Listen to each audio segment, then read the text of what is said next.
Hello everybody. In this video, we will just discuss how to add a state in a function component. Okay. So as I said in my earlier videos, see, a state is used whenever your data or React native component data changes over a time. Okay, or it changes based on user interaction. Okay. State is like a personal data storage of React native component. Okay, so as far as this video is concerning, in this video we will just discuss how to add a state to function component. Okay, so let us discuss example. Okay, so I am going to create a folder with the name component. Okay, in this folder, as usual, I am going to add one that is, suppose again, welcome.js file. Okay, now here we have to discuss an example where we have to add a state to function component. Okay, so as usual, here we have React. Okay, from React itself. Okay, then we will import few more components. Okay, so let us import few as well as text. Okay, and as we all know, view and text are React native component. Okay, now see here, let us create one function component.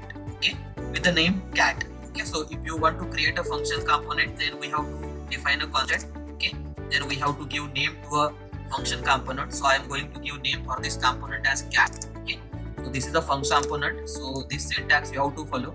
You have to create a named function. Okay, and let this function return some value. Okay, now if this particular function has to return a value, then as usual here we have to use return keyword. Okay, and to this return, let us return one view. Okay, view. Okay, so view, as we all know, this is a container component. So through this view, let us try to display one string. So if you want to display string, then we have to use text component. Okay, and I am going to display string as hello and cat. Okay, so if you want to display this particular string in emulator, then we have to make this component, we have to make this cat component as public. Okay, so how to make it public we have already discussed. We use keyword export. We have to use keyword export default. Okay, and then we have to write name of the component. Okay, so when we execute this particular code, then in the emulator we will get this particular string. Okay, let us verify out. So see here in the emulator we have got output as hello, I am cat. Okay, so now see, instead of display of this particular string hello, I am a cat, here instead of this cat we have to display suppose actual cat name. Okay, so if this is the case, then we have to use concept of props. Okay, if you want to use concept of props, then here we have to define one more function component. Okay, so I am going to define one more function component here, that is cafe. Okay, again this is a function component, so same syntax we have, and then through view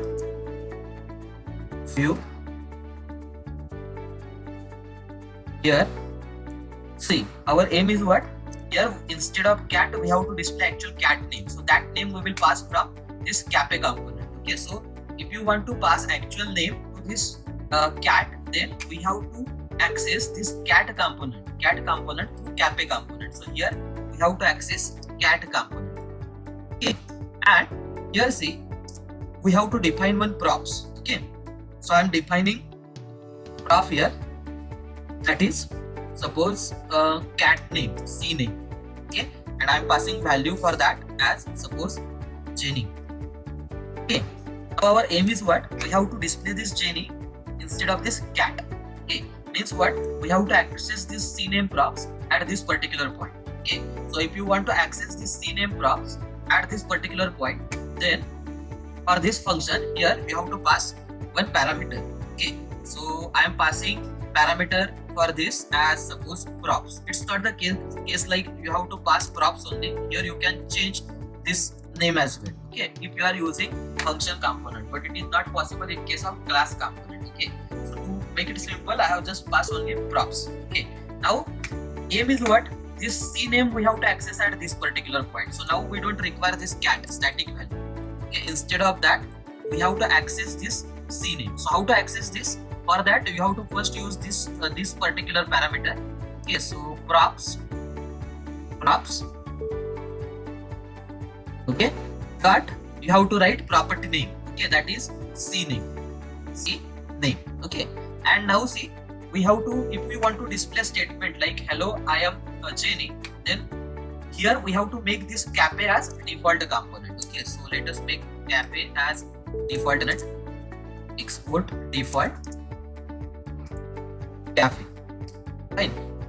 So now when you save this particular code, what will happen? Default component is cafe. Okay, so it will just check for the return of the default. Okay, so here return of default we are accessing cat component. So actually we have created here one property with the name CNAME and we assign value for that as Jenny. So when this statement is executed, then this component will get access, cat component will get access with the CNAME value as Jenny. So it will just display output as hello, I am.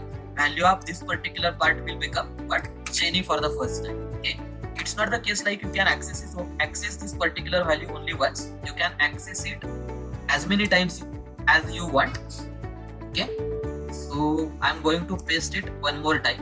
Okay, and then here I'm just making change in the CNAME value. So I'm just making it as Fairy. Now when we save this, so 2 times cat component we are accessing. So for the first time, value of this props.cname will become Jenny and complete statement will get it like hello, I am Jenny. And for second time, we are getting statement as hello, I am Fairy. Okay, now let us further modify this particular.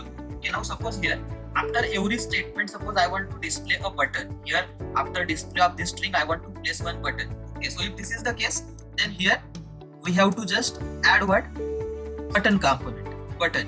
Okay, so if you are using button, then you have to import it as well. Okay, so here you have to import button from React Native. Okay, so here I'm just using this button.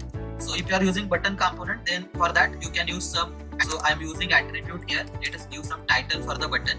Okay, I'm giving title for this particular button as suppose me. Yeah, and let us. Okay, so let us save this.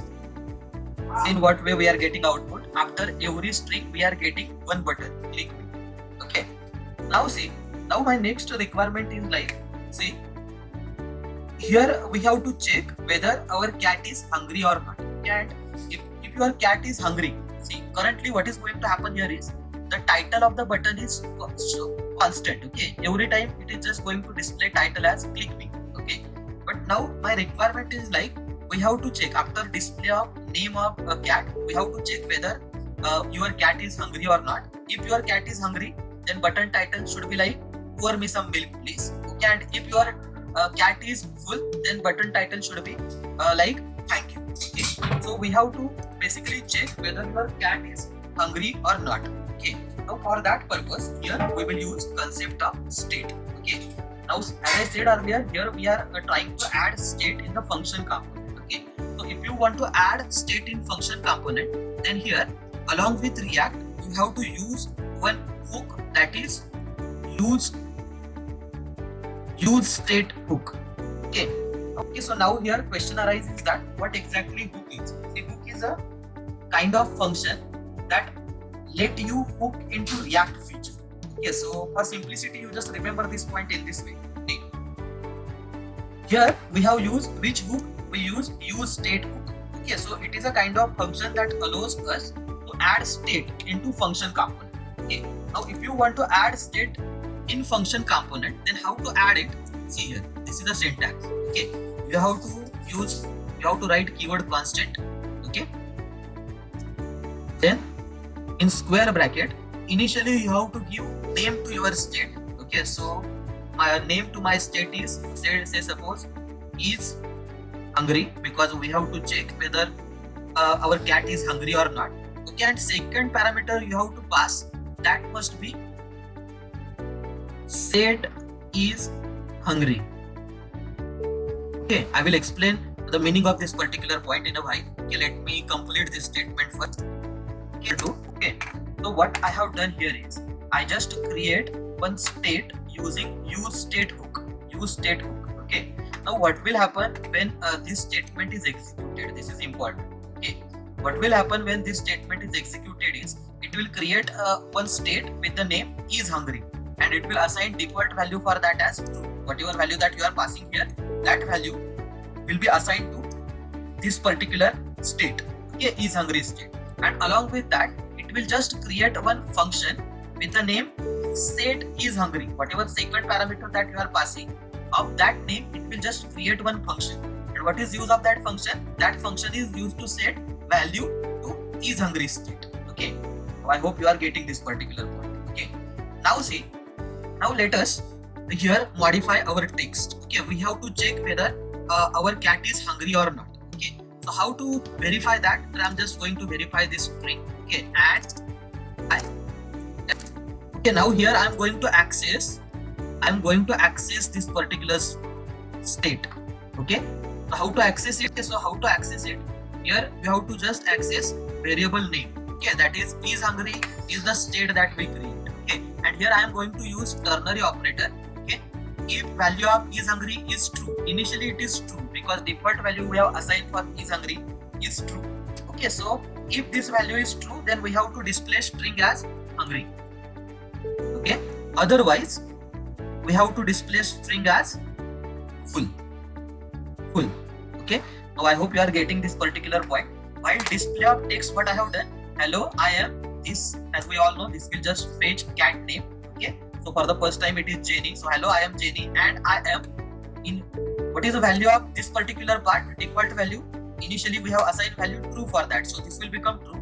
So if it is true, it will just execute first operand, so it will just display hungry, and when value of is hungry is false, then it will just display output as full. So for the first time it is true, that's why it will just display hungry. Okay, so let me show you output. See here, when you save this particular code, in what way we are getting output now? Hello I am Jenny and I am hungry. It is not going to print full here. This is a ternary operator. I hope you all are comfortable with the syntax of ternary operator. Okay, so though here is hungry is true, it is just printing hungry. Okay, and when is hungry is false, it will just print but full. Okay, so currently in both cases we are getting hungry. Okay, now our next step is what? See, we have to change the title of this particular button based on this particular data. If your cat is hungry, okay, then title of the button should be like pour me some milk. And if your cat is full, then title must be thank you. If this is the case, then see here we have to make changes in the title of this particular button. Okay, so how to make changes? Again here see, instead of directly printing click me, here we have to change that title based on value of is hungry. So again we will just use here our state is hungry. Okay, so when is hungry is true, then button title should be like me some milk. Okay, otherwise when is hungry is false, then we have to display button title as thank you. Okay, so this is a ternary operator. Okay, so I recommend you to please go through ternary operator syntax if you find it difficult. Okay, so when being hungry, and now button title will become what? Pour me some milk. Okay, so let us verify output. See here, now button title become pour me some milk. Okay, now our next step is, when currently see, when we click on this particular button, nothing is happening because we have not written code of action when we click on that particular button. Okay, now our next requirement is like, when we click on this particular button, its meaning is what? We have given some milk to the cat, so cat will not be hungry now. Okay, cat is full. Okay, so when we click on this particular button, then 3 steps we have to perform. Okay, first one is, first step is we have to change this message. So how we have to make change in this particular message? Now when you click on this button, then message should be like hello I am Jenny and I am full. Okay, this is first step. Then second step is button title should be thank you in that case. After giving some milk, we have to change button title, so it must be thank you. And third step is we have to disable this particular button. Okay, so let us write code for that. Okay, so if this is the case, then for the button we have to use what? On press attribute. On press attribute. Okay, so on press of this particular button, okay, let us define one function. Okay, so this is the syntax of defining function.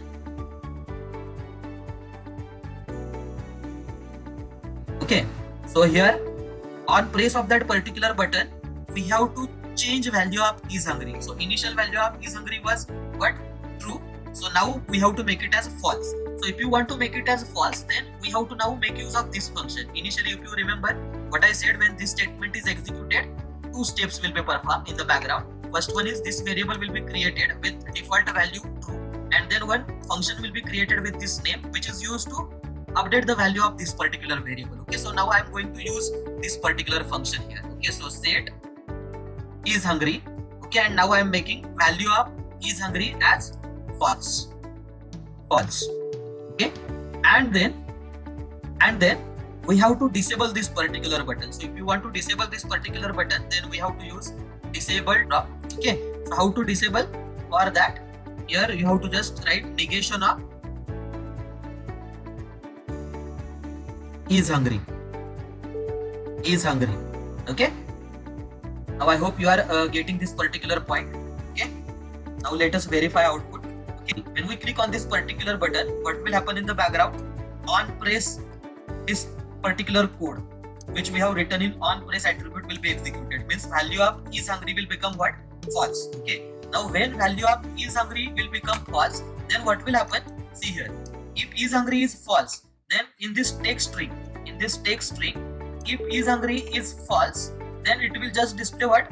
And I am. If it is false, then it will just display full. So string will become like hello, I am Jenny and I am full. Then second step is button title. See here, button title. If is hungry is false, then now button title will not be pour me some milk. It will become thank you. And because of this reason, that button will get disabled. Okay, so let us execute this. See here, when we click on this particular button, initially the string changes. Okay, hello, I am Jenny and I am full. Then button title change from pour me some milk to thank you, and button get disabled. Okay, in the same way, if you click on this particular button, same thing will happen. Okay, hello, I am Ferry and I am full, and button title changes and button get disabled.